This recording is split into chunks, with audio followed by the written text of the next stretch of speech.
हरे कृष्णा। तो आप सभी का स्वागत है और आज हम सब लोग यहाँ पर एकत्रित हुए हैं गुप्ता परिवार से। हमारे प्रभु जी की मदर रामकली जी जो 91 इयर्स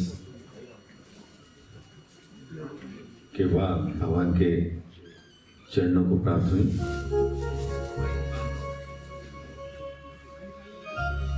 ये संसार जो है इसी प्रकार कुछ बना है कि जो भी संसार में आता है उसको जाना है और ये कटु सत्य है और इसको कोई चेंज नहीं कर सकता। इस संसार के नियंता ने कुछ ऐसे नियम बनाए इस संसार के लिए कि हम जैसे लोग जो इस संसार में पैदा होते हैं उन्हें उन सब नियमों के अधीन ही रहना पड़ता है। नो डाउट कि मनुष्य धीरे धीरे जब इस संसार में कुछ गेन कर लेता है, कुछ उपाधियां, कुछ पोजीशंस, कुछ बड़ा ऐश्वर्य, तो कई बार वो भगवान की सत्ता को भूल जाता है या यूं कहें he considers himself as a god, that I am the boss। लेकिन समय कुछ इस तरह से चलता है, धीरे धीरे जो हमारे पास आया एक दिन ऐसा आता है कि सब छूटने को लगता है। जो हमने इकट्ठा किया वो धीरे धीरे जाने लगता है। फाइनली एक एज के बाद व्यक्ति को लगता है कि मेरी शक्ति अब मेरा साथ नहीं दे रही, मेरे विचार की खास कोई वैल्यू नहीं रही, मेरे जो सेंसेस हैं उनकी धीरे धीरे एक्सपायरी आ रही है।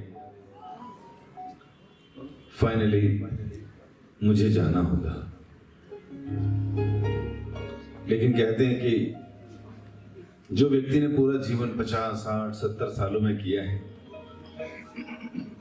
अंत समय में उसको वही सब चीजें याद आती हैं, सताने लगती हैं।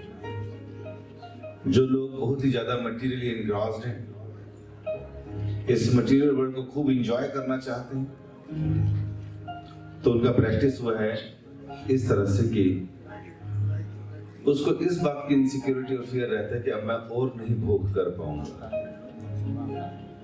इसलिए फिर वो एक एज के बाद भी कोशिश करता है कि जाते जाते चौके छक्के मारी जाऊं, मैं थोड़े से और इंजॉयमेंट कर लेता, कुछ और कंट्रीज घूम आता, जो नहीं देखा जो नहीं किया वो कर लेता, कुछ टैबलेट्स लेकर, एजिंग कैप्सूल्स यूज करके, इंजेक्शन यूज कर जितना मैं ग्रैब कर सकूं कर लूं। तो देखते हैं क्या हमारा बस नहीं चलता। फाइनली एक दिन ऐसा आता है कि उसे लगता है कि अब मेरे हाथ में कुछ नहीं, और उसे समझ आ जाता है कि मुझे जाना है। सबसे अच्छी बात तो ये होती है कि इस तरह की सभाएं, जिसे हम अलार्मिंग सिचुएशन कह सकते हैं, कि हमारे परिवारों में, हमारे संबंधियों में, हमारे मित्रों में इस तरह की घटनाएं होती रहती हैं। और समाज का एक अंग होते हुए हम लोग ऐसी सभाएं अटेंड करते हैं जहां पर हम देखते हैं कि किसी व्यक्ति का एक चित्र लगा है और हमारा ही कोई अपना जो है संसार में नहीं रहा।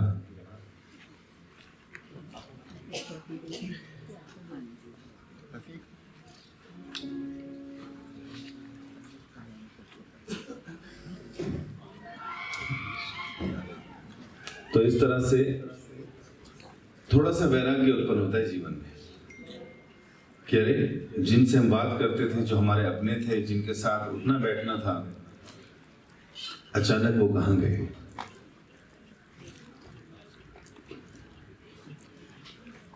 तो ये हम सबके लिए एक बहुत बड़ा क्वेश्चन मार्क है what happens after the death. जो लोग थोड़े धार्मिक हैं, जिन्होंने कुछ स्क्रिप्चर्स पढ़े हैं, ऐसे लोग शास्त्र के आधार पे जानते हैं कि भाई जो भी जन्म लेता है उसकी मृत्यु निश्चित है, और मृत्यु के बाद फिर भी कहीं ना कहीं कर्मों के हिसाब से जन्म लेगा, लेकिन फिर भी डेस्टिनेशन मालूम नहीं होती। तो जैसे हमने बताया कि जो 50-60 साल हमने किया, एवरीथिंग डिपेंड्स ऑन दैट। क्या किया, क्या विचार बनाए, क्या एक्सपीरियंसेस थे। Practice makes a man perfect और इम्परफेक्ट। जिस चीज की भी प्रैक्टिस करेंगे, it will make you that. तो मैं अभी नाम पढ़ रहा था, तो अगर आप देखेंगे, माता जी का नाम है रामकली और पिताजी का नाम राधा कृष्ण।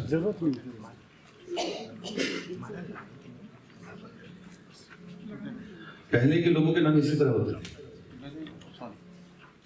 आप में भी कई लोग ऐसे होंगे जिनके नाम भगवान के नामों पर होंगे।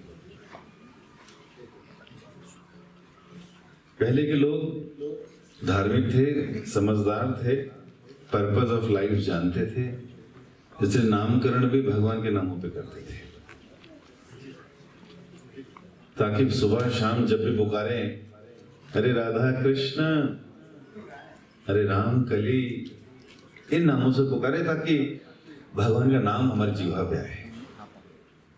वही शास्त्र कहते हैं कि अगर कोई व्यक्ति अपने जीवन में एक बार भी भगवान का नाम पुकारता है तो उसने जीवन में इतने पाप नहीं किए होते या कर नहीं सकता जितना कि नाम के प्रभाव से खत्म हो जाते हैं। श्रीमद् भागवतम में कथा आती है अजामिल की। उस कथा में बताया जाता है कि एक ब्राह्मण का पुत्र था, एक दिन जंगल से गुजर रहा था। एक शूद्र और शूद्रानी को अर्धनग्न अवस्था में देखा और नशे में थे और एक दूसरे का आलिंगन कर रहे थे। कुछ देर देखने के बाद उसकी आसक्ति उस चित्र से हो गई या उस स्त्री से हो गई, वैश्या से, और उस वैश्या से प्यार कर बैठा। अपना परिवार, अपने माता पिता, अपनी पत्नी, सबको छोड़ दिया। कहते हैं प्यार अंधा होता है। हाँ, तो उस चक्कर में उसने अपना अच्छा खेलता घर परिवार छोड़ दिया, उस वैश्य से आसक्त हो गया और पूरे जीवन में उसने उस वैश्य को खुश करने के लिए बहुत से पाप किए। लोगों को लूटा, डकैतियां डाली, चोरियां की, और फाइनली उस लेडी से उसको 10 पुत्र हुए, 10 संतानें। लेकिन एक थोड़ी सी साधु संगति के कारण उस आखिरी पुत्र का नाम रखा गया नारायण। और ये अजामिल जो है वो रोज अपने सबसे छोटे पुत्र से आसक्त था। तो जब अंतिम समय आया, यमराज के दूत उसके कर्मों के हिसाब से उसको लेने के लिए आए। यमराजों का दर्शन करते ही उस अजामिल ने जोर से पुकारा, अजामिल ने, नारायण नारायण। तो यहां पर उसने अपने पुत्र को इंगित किया, ना कि भगवान को। लेकिन पुत्र का नाम लेते ही वहां पर विष्णु दूत पहुंच गए और विष्णु दूतों ने यमराज के दूतों को रोक दिया कि आप इसको नहीं ले जा सकते यहां से। उन्होंने कहा कि हम लोग यमराज के दूत है और हमें रोकने वाला कोई नहीं है। हमारे संविधान में लिखा है कि जो भी पापी है उसे नरक में लेकर आए। लेकिन विष्णु दूतों ने कहा ये तुम्हारा संविधान है, हमारा अपना कॉन्स्टिट्यूशन है, उसमें लिखा इस संसार में कोई कितना ही पापी क्यों ना हो, अगर वो अंत समय में नारायण का नाम पुकार लेगा तो फिर वो यमराज के नहीं वैकुंठ को जाएगा। तो इसलिए पुराने लोगों को कथाएं सुनी थी उन्हें मालूम था कि भगवान के नामों में कितनी शक्ति है, इसलिए अपने बच्चों का नाम भगवान के नाम पर रखते थे। आज भी कई लोग ऐसे होंगे जो मरते समय अपने बच्चों का नाम लेते होंगे, लेकिन अफसोस क्योंकि नाम टिंकू, मोनू, गुड्डू ऐसे नामों से शुरू होते हैं। नहीं सर, ये तो घर का नाम है। स्कूल का तो हमने उसका नाम रखा था राम नारायण, गोविंद नाम रखा था, लेकिन वो स्कूल का था, स्कूल में पुकारते थे लोग। हम तो प्यार से बोलते थे गुड्डू। आई एम सॉरी, इसका कोई बेनिफिट नहीं होने वाला, कोई एक्सक्यूज नहीं चलेगा। इसलिए भगवान के नाम में बहुत शक्ति है। तो आइए हम लोग इन्हीं भगवान के नामों का कीर्तन करें, जिन नामों में इतनी शक्ति है कि हमें पवित्र कर दें, हमारे मन को शुद्ध कर दें, हमारी भावनाओं को बदल दें। ऐसे पवित्र नामों का अगर हम कीर्तन करते हैं तो बताते हैं 13 दिनों तक दिवंगत आत्मा उसी परिवार में रहती है। और जो रिचुअल किए जाते हैं उसके द्वारा एक नया शरीर, जिसे बोलते हैं अतिवाहक शरीर, जिसके द्वारा उस सटल बॉडी को ले जाया जाता है, वो ले जाया जाता है, वो शरीर तैयार होता है। तो 13 दिन तक किए गए सारे सत्कर्म धर्म ऐसी दिवंगत आत्मा को लग जाते हैं। तो चलिए हम लोग भगवान का नाम का कीर्तन करें और इस कीर्तन के द्वारा उनके लिए प्रार्थना करें कि भगवान को अपने चरणों में स्थान दे। बोले हरे कृष्णा। एक बार दोनों हाथों को ऊपर कीजिए सभी लोग और हमारे पीछे बोलिए हरे कृष्णा कृष्णा कृष्णा हरे हरे, हरे राम राम राम हरे हरे। धन्यवाद।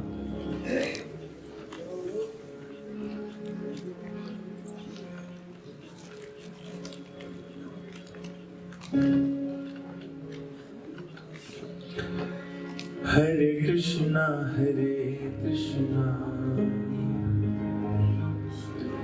कृष्णा कृष्णा हरे हरे, हरे राम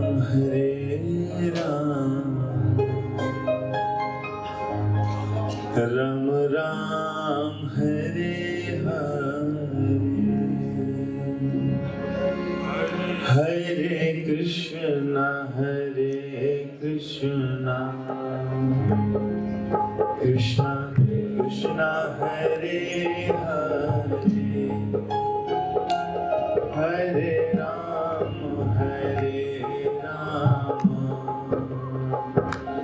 राम राम हरे कृष्णा कृष्णा कृष्णा हरे हरे, हरे राम राम राम हरे हरे। बोलिए सभी हरे कृष्णा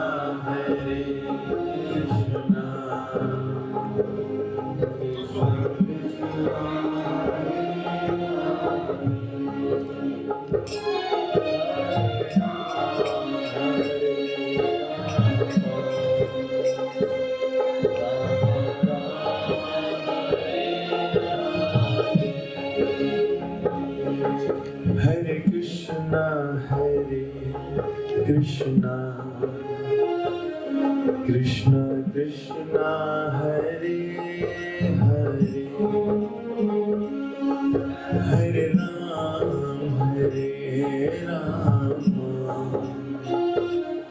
राम राम हरे हरे,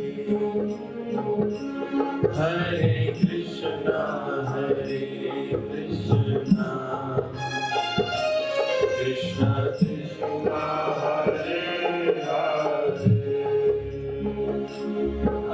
राम राम हरे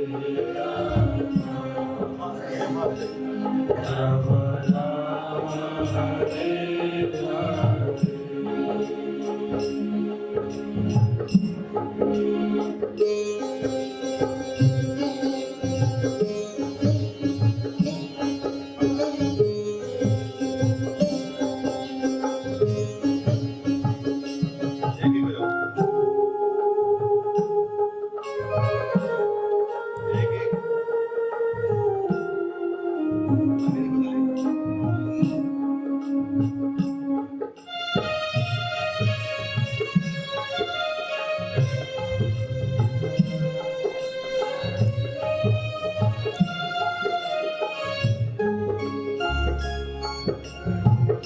हरे कृष्णा कृष्णा कृष्णा हरे हरे, हरे राम राम राम हरे हरे, हरे कृष्णा कृष्णा कृष्णा हरे हरे, हरे राम राम राम हरे हरे, हरे कृष्णा कृष्णा कृष्णा कृष्णा हरे हरे, हरे राम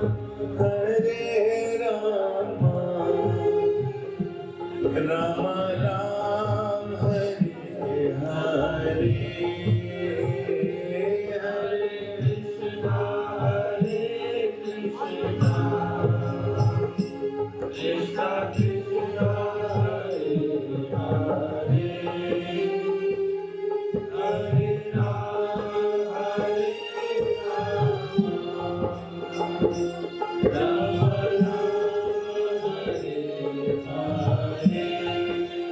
ओ हरे कृष्णा कृष्णा कृष्णा हरे हरे, हरे राम राम राम हरे हरे, हरे कृष्णा कृष्णा कृष्णा हरे हरे, हरे राम राम राम हरे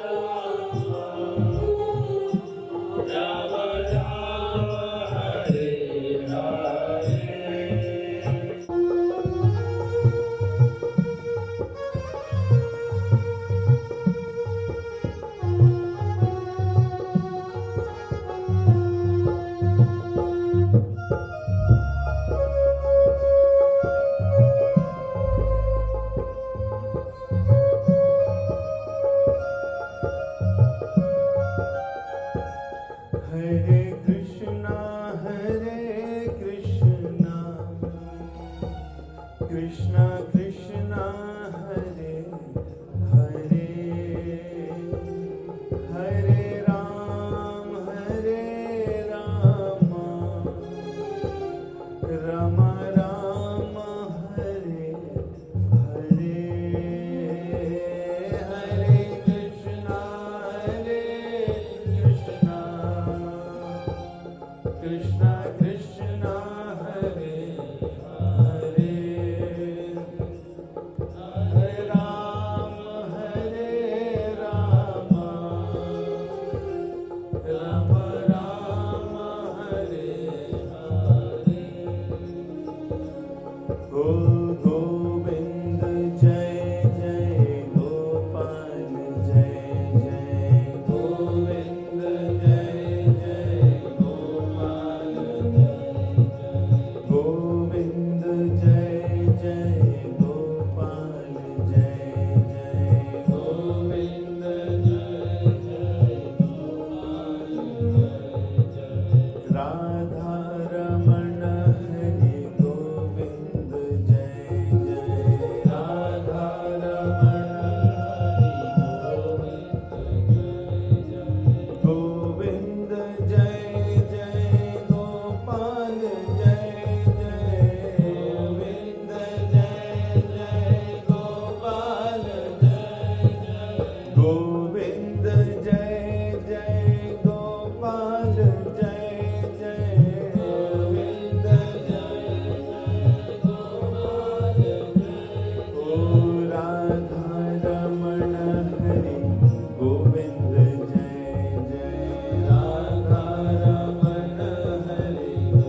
बोलो वृंदावन बिहारी लाल की जय।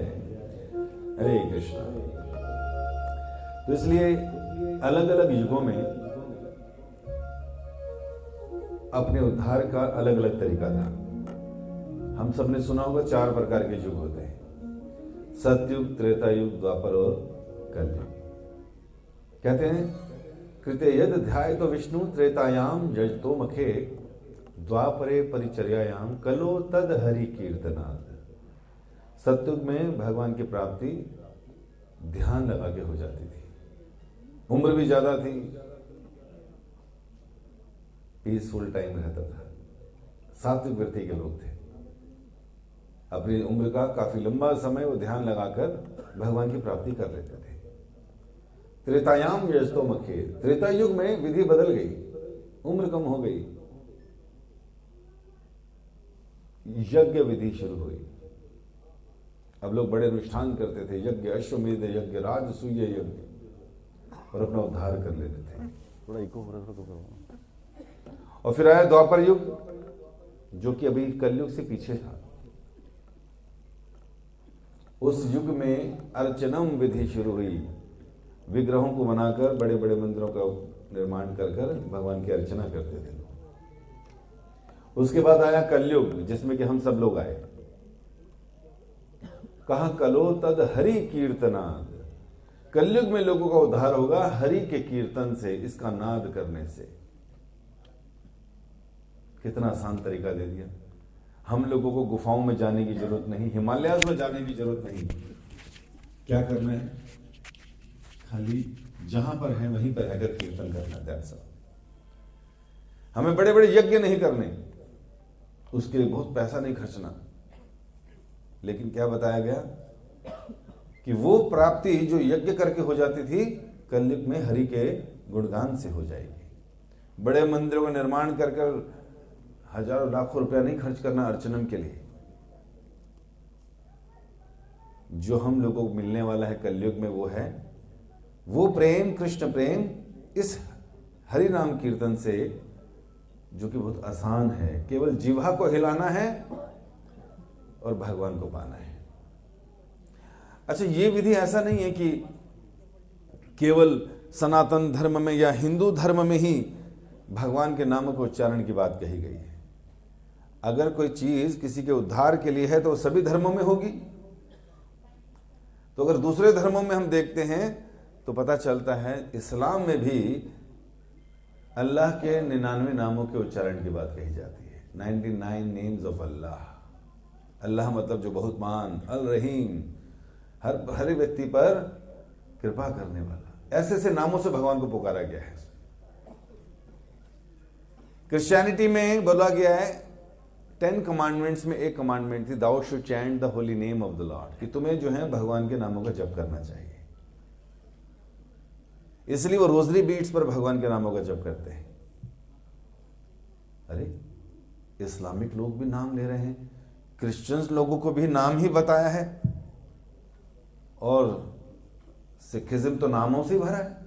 हरि और राम के नाम ग्रंथ साहिब में कूट कूट के भरे हैं। 8322 बार हरि का नाम, 2333 बार राम का नाम, विठल, गोवर्धनधारी, यशोदा नंदन, रघुराय, रघुनाम, इन नामों से ग्रंथ साहिब है। कहा दुख दर्द यम नेड़े ना आवे, कहू नानक जो हरि गुण गावे।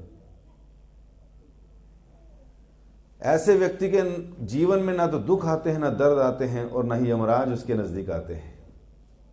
जैसे अजामिल के नजदीक भी यमराज के दूत नहीं पहुंच पाए क्योंकि उसने नारायण नाम बोला था।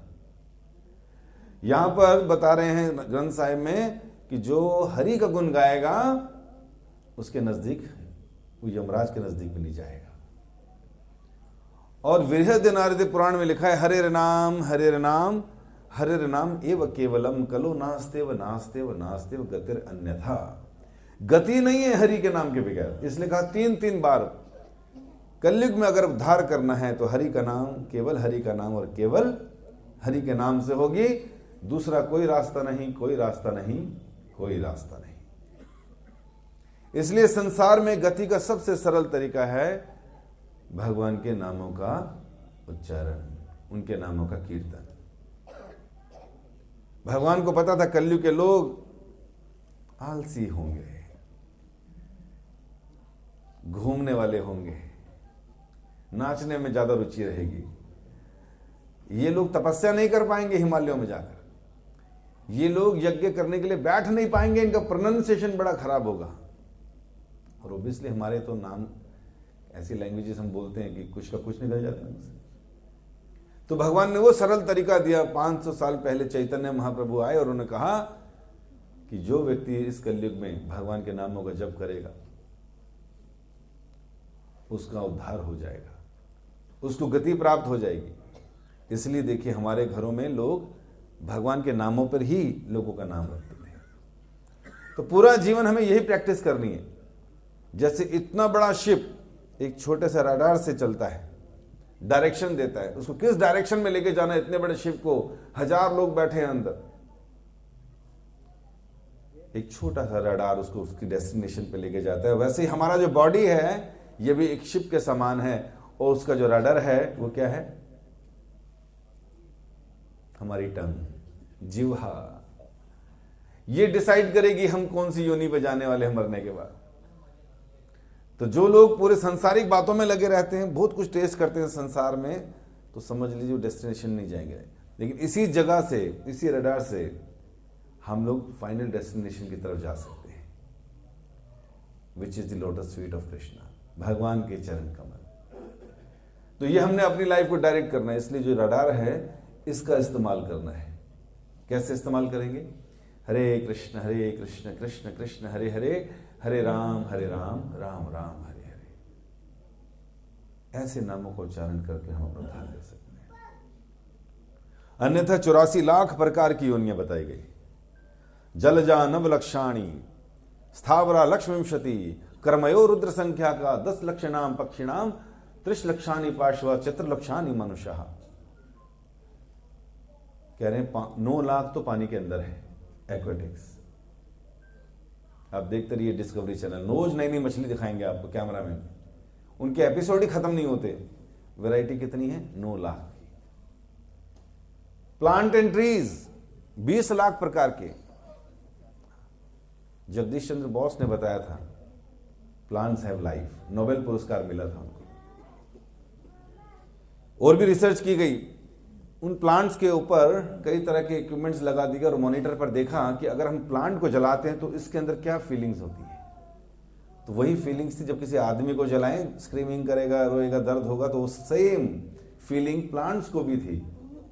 तो इस तरह से बताया कि देखिए प्लांट्स में लाइफ है। लेकिन हमारे शास्त्रों में तो कब से लिख दिया गया कि प्लांट्स 20 लाख प्रकार के हैं और इसके अंदर भी जीवन है।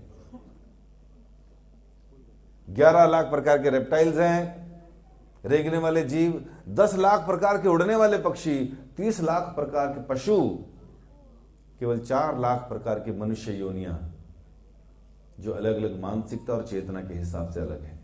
देवता, यक्ष, किन्नर, विद्याधर, गंधर्व, प्रेतात्मा और ह्यूमन बींग्स, ये 4 लाख में आते हैं।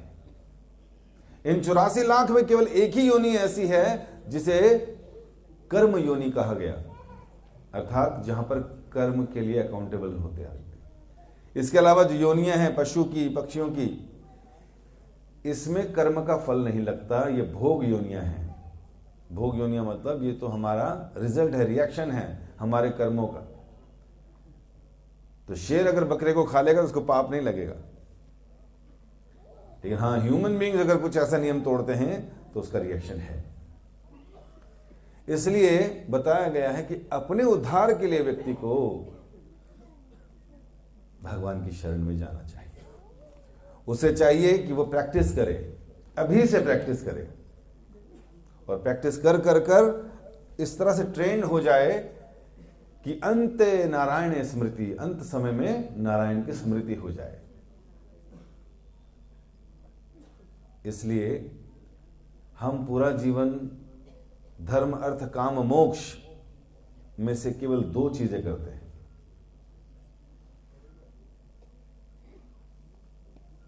अर्थ के पीछे भागते हैं, पैसा, और काम इच्छाओं को पूरा करते हैं। धर्म गायब है, मोक्ष पर्पस ऑफ लाइफ गायब है। इसलिए पुनरपि जननम पुनरपि मरणम पुनरपि जननी जठरे शयनम। जिसने ये संसार बनाया है उसने इंस्ट्रक्शन मैनुअल दिया और कहा है जातस्य ही ध्रुवो मृत्यु ध्रुवम जन्म मृत्यु से चा। जिसका भी जन्म हुआ है उसकी मृत्यु निश्चित है और मृत्यु के बाद फिर से जन्म। 50-60 साल मनुष्य आता है, खेलता है, कूदता है, उछलता है, सोचता है मैं सारा कुछ एंजॉय कर लूं, बट ऐसे ही इच्छाओं को लेकर एक दिन शरीर छोड़ना पड़ता है। 84 लाख योनि में कौन से शहर में जाएंगे, कौन सी योनि मिलेगी, ये सब हमारे कर्मों पर डिपेंड करता है। इसलिए मृत्यु फुल स्टॉप नहीं है, मृत्यु एक कोमा है। जैसे एकता कपूर का सीरियल टू बी कंटिन्यूड, खत्म ही नहीं होगा। तो बुद्धिमान व्यक्ति अपने जीवन को इस प्रकार ढालता है कि इस रडार का इस्तेमाल करता है भगवान के नाम जप में। बाकी दिन पूरा अपना दिनचर्या कीजिए, कोई मना नहीं कर रहा। इंटेलिजेंस का यूज होता है डिस्क्रिमिनेशन के लिए, क्या करना चाहिए, क्या नहीं, क्या सही है, क्या गलत। लेकिन हमारी बुद्धि में तो कंटैमिनेशन इतना है कि हम लोगों का जो एक्सपीरियंस है या हमारे पास जो नॉलेज है, जो नॉलेज हमने गैदर की है, that is all material knowledge related to this material world, related to the 5 elements matter, that's all. और टीवी, सोशल मीडिया, न्यूज़पेपर से हम नॉलेज गैदर करते हैं, अपने आसपास के लोगों को देखकर अपने जीवन के डिसीजन लेते हैं। अगर सारी भीड़ जैसा काम कर रही है हम कहते हैं ऐसे ही करना चाहिए। किसी के 4 बच्चे हों तो एक को डाल दो तालिबान में, बड़ा होके क्या करेगा वो? AK-47 लेकर गर्दनें काटकर फुटबॉल खेलेगा। एक को डाल दीजिए आप यूक्रेन में, है ना, या फिर ऐसे देश में जहां पर धर्म नहीं है तो वो मांस भक्षी और पता नहीं कैसा बनेगा। किसी को डाल दीजिए आप शहर में, तो शहर में वो सारे के सारे स्टंट सीख लेगा, सारी चीजें सीख लेगा, एक अच्छी क्वालिफिकेशन ले लेगा। एक को डाल दीजिए गांव में, वो फार्मिंग सीख जाएगा, खेत अनाज उगाना सीख जाएगा, simple living, high thinking basis पर। तो डेस्टिनेशन हम लोग अपने सराउंडिंग के बेस पर या एटमॉस्फेयर के बेस पर भी हमारी जीवन चलता है।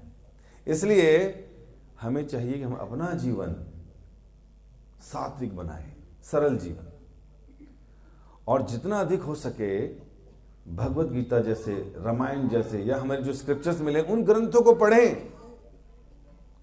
उससे पता चलेगा सही क्या है, गलत क्या है, और जो हमारा जो रडार है इसको किस तरह से यूज करें कि फाइनल डेस्टिनेशन भगवान के धाम को प्राप्त करें, इन 84 लाख के चक्र को हमेशा के लिए समाप्त कर सकें। इसलिए भगवान का नाम जप बहुत जरूरी है कलयुग में। इसलिए इस परिवार में जो प्रभु जी के माता पिता हैं, नाम है राधा कृष्ण और राम कली, है कि नहीं? आज पूरा देश जय श्री राम, जय सिया राम कर रहा है ना। और जिनका नाम ही ऐसा था, जिन्होंने रोज पुकारा उनके नामों को, तो उनका क्या गति हुई होगी। इसलिए हमारे नाम भी भगवान नाम पे होने चाहिए और कीर्तन हमेशा करते रहना चाहिए। बोलिए हरे कृष्ण। जय राधा माधव, जय कुंज बिहारी।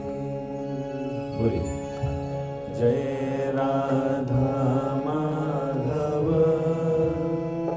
जय कुंज बिहारी। बोलिए जय राधा माधव, जय कुंज बिहारी। जय राधा माधव, जय कुंज बिहारी। जय गोपी जन वल्लभ,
तो इस तरह से बताया गया कि कलयुग में अगर किसी व्यक्ति को अपना उद्धार करना है तो नाम की शरण लेनी पड़ेगी।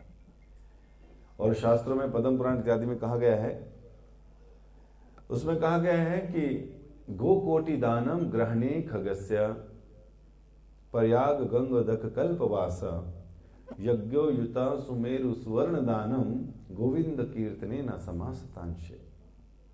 कि अगर कोई व्यक्ति अपने पूरे जीवन में करोड़ों गायों का दान करता है, वैसे तो आजकल हमने सुना होगा एक गाय भी दान करे तो कितना फल मिलता है। गरुड़ पुराण के पाठ में बताया जाता है कि गाय का दान करना चाहिए, लेकिन कहने अगर किसी ने 1 करोड़ गाय का दान किया हो तो उसका कितना फल मिलेगा। चलिए उस फल को एक साइड में रख देते हैं। दूसरा सेंटेंस कह रहा है कि प्रयाग गंगोदक कल्पवास। प्रयाग नाम सुना आप लोगों ने? क्या होता है वहां पे? 3 नदियों का समावेश है कि नहीं? कौन कौन सी? जी, गंगा, यमुना, सरस्वती। कह रहे हैं कि अगर वहां पर किसी को जन्म मिल जाए और वो रोज स्नान करे, कितने दिन तक? 1 कल्प तक। ब्रह्मा जी के समझ लीजिए एक दिन में 14 घंटे होते हैं, हमारे 12 घंटे होते हैं, उनके 14 घंटे होते हैं, तो समझ लीजिए 1 घंटा अर्थात 72 चतुर्युग के बराबर। सतयुग, त्रेता, द्वापर, कलयुग, सतयुग, त्रेता, इस तरह से 72 बार बीत जाए। इतना लंबा समय किसी को प्रयाग के किनारे जन्म मिल जाए, वो रोज वहां पर स्नान करे, इतना पुण्य इकट्ठा करे। चलिए इस पुण्य को भी आप एक साइड में रख दीजिए। और फिर तीसरा कह रहे हैं सोने का दान का महत्व कितना है। तो हम तो ज्यादा ज्यादा कहीं अगर दान भी करना हो तो छोटी सी बांसुरी बनाते हैं, छोटे से चरण बना दिए, वो भी चांदी के, सोने का पानी चढ़ा के भैया ये दान हमारी तरफ से ले लीजिए। या थोड़ा सा कोई ज्यादा दान वाला होता है तो वो कहता है जी मैं 10 तोले दान दूंगा, 1 किलो दान दूंगा। अभी राम मंदिर में भी किसी ने सुना है कि 100 करोड़ से अधिक का सोना दान किया। ऐसे दान लोग हैं, लेकिन कह रहे हैं कितना भार हो जाएगा। कह रहे हैं कि सुमेरु पर्वत के भार के बराबर अगर कोई व्यक्ति सोना दान करता है। अब सुमेरु पर्वत हमने देखा तो होगा नहीं, लेकिन हिमालय जो श्रृंखला है वो उसके सामने चींटी है। हिमालय श्रृंखला जो है वो सुमेरु पर्वत के सामने एक चींटी है। इतना बड़ा सुमेरु पर्वत है। तो कोई व्यक्ति अगर पूरे जीवन में सुमेरु पर्वत के बराबर सोना दान करता है तो कितना लाभ मिलेगा उसको।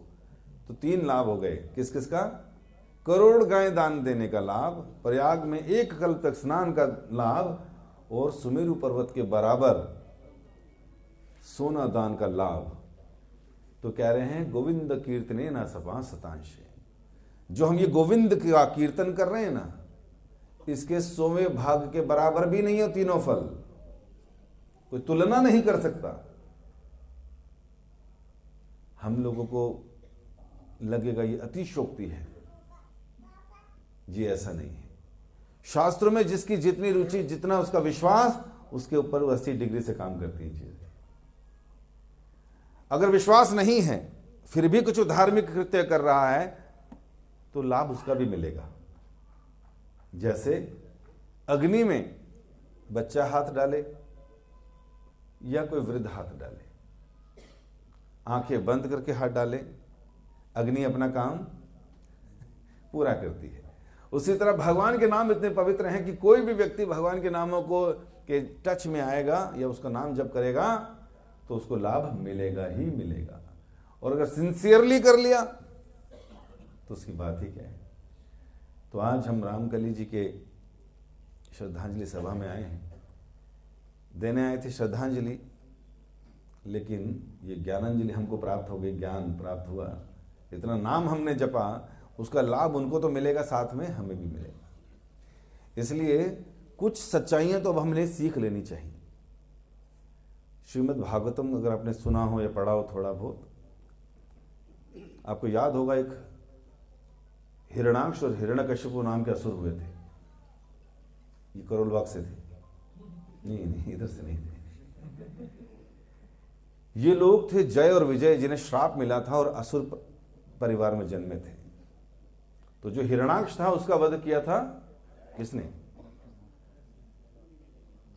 भगवान वराह ने। तो जब हिरणाक्ष मर गया तो उसका भाई जो हिरण्यकशिपु था, जिसका पुत्र कौन था? प्रहलाद। तो हिरण्यकशिपु ने देखा मेरी माँ रो रही है, मेरी भाभी रो रही है, उसके बच्चे रो रहे हैं, तो अपनी हैं असुर प्रवृत्ति के, पहले के असुरों को भी इतना ज्ञान था किसकी पूजा करनी है, क्या तपस्या करनी है, किस प्रकार वरदान लेने हैं, इतना ज्ञान था तब पहले के असुरों को। तो उसने ऐसे ही श्रद्धांजलि सभा घर पे आयोजित की और अपनी माँ को, अपनी भाभी को कंसोल करने लगा। ये जीवन क्या है, सब 5 तत्वों से बना है, एक दिन मिलेगा, एक दिन छूट जाएगा। अल्टीमेटली आत्मा जो है अजर अमर है, ज्ञान दे रहा है। और एक स्टोरी भी कोट करता है कि एक राजा थे सुयज्ञ, और इतने बलशाली थे, बहुत सी पत्नियां, बहुत से बच्चे, बड़े पराक्रमी थे। एक दिन युद्ध के लिए गए और युद्ध में क्या हुआ, उनकी ही मृत्यु हो गई राजा की। जब घर में खबर मिली तो सारे रोने लगे, रोते रोते आ गए युद्ध स्थल में, देखा कि राजा पड़ा हुआ है। सारे लोग छाती पीटने लगे, हाय चले गए, हाय चले गए। अब वो उनको छोड़े ही ना, शाम को, शाम से पहले, सूर्य से पहले उनको अंत्येष्टि करनी है, लेकिन मोहवश कोई छोड़े ना उनको। तभी यमराज को लगा ये तो काम गड़बड़ हो रहा है। तो यमराज एक बाल ब्रह्मचारी का रूप लेकर उस जगह पर आते हैं और उन स्त्रियों को कहते हैं, उन बच्चों को कहते हैं, अरे तुम क्यों रो रहे हो, ऐसी क्या घटना घट गई? ये कोई पहली बार घटी? आप लोगों की उम्र मुझसे काफी बड़ी है, आपने ये घटनाएं पहले भी देखी होंगी। क्या आपको तब पता नहीं था कि जो भी आता है उसको एक दिन जाना है? अरे मुझे देखो, मैं बाल्यावस्था से ही जंगलों में घूम रहा हूं, जिस दिन मेरी मृत्यु की शेर चीता कोई भी खा जाएगा, मैं भिक्षा करता हूं, भजन करता हूं और इसी तरह तीर्थाटन करता रहता हूं। लेकिन तुम तो मेरे से बड़े हो, तुम्हें तो अक्ल होनी चाहिए कि जो भी आया है उसे जाना है, और जितना हम जो इकट्ठा कर रहे हैं सुबह से शाम तक, वो सब साथ लेके जाना है। जाता है साथ में। मैंने देखा एक व्यक्ति अपना मकान लेकर गया साथ में, मैं आपको फोटो भेज सकता हूं। इधर भी कोठी है, इधर भी कोठी है, बीच का प्लॉट खाली है। इसका मतलब क्या है, मकान मालिक प्लॉट साथ ही लेकर गया है। तभी तो व्यक्ति इतनी मेहनत कर रहा है सुबह से शाम तक। अपने जीवन के सारे एनर्जी और घंटे उसने उन सब चीजों को इकट्ठा करने में लगा दिया जिनकी वजह से टेंशन, परेशानी, दुख, समस्याएं, कलेश, भाइयों में झगड़े, बहनों में झगड़े होते हैं, वो सब इकट्ठा करते रहते हैं। और होता क्या है, उसमें से कुछ भी साथ नहीं जाता। ये है ह्यूमैनिटी में, इस ह्यूमन बीइंग्स में सबसे बड़ी उपलब्धि। पूरा जीवन जिस चीज के लिए लगाओ उसको छोड़ के चले जाओ, और जब तक वो चीजें हमारे पास है तब तक कलह कलेश और झगड़ों में परेशान रहो, स्ट्रेस में रहो। जिसके पास जितने कम संसाधन वो उतना खुश, उतना आनंद में। आज भी मैं किसी, यहां पर आने से पहले किसी परिवार में था, उन्होंने कहा सर हम लोग 30 गज के मकान में रहते थे और घर में 15 लोग थे, कैसे जीते थे, एक टॉयलेट होता था। और आज इनका घर था, 600 गज की कोठी थी, चारों के चारों फ्लोर अपने, इसके अलावा और भी बहुत कुछ था। लेकिन उनको याद है कि मैं क्या था पहले, जीवन याद था, बता रहे थे। इसलिए धार्मिक कार्यों में बढ़ चढ़कर रुचि लेते हैं। 1 घंटा रोज पूजा में लगाना है तो लगाना है, उसको मालूम है साथ में यही जाना है। जो मैं इकट्ठा कर रहा हूं ये सब तो यहीं रह जाना है।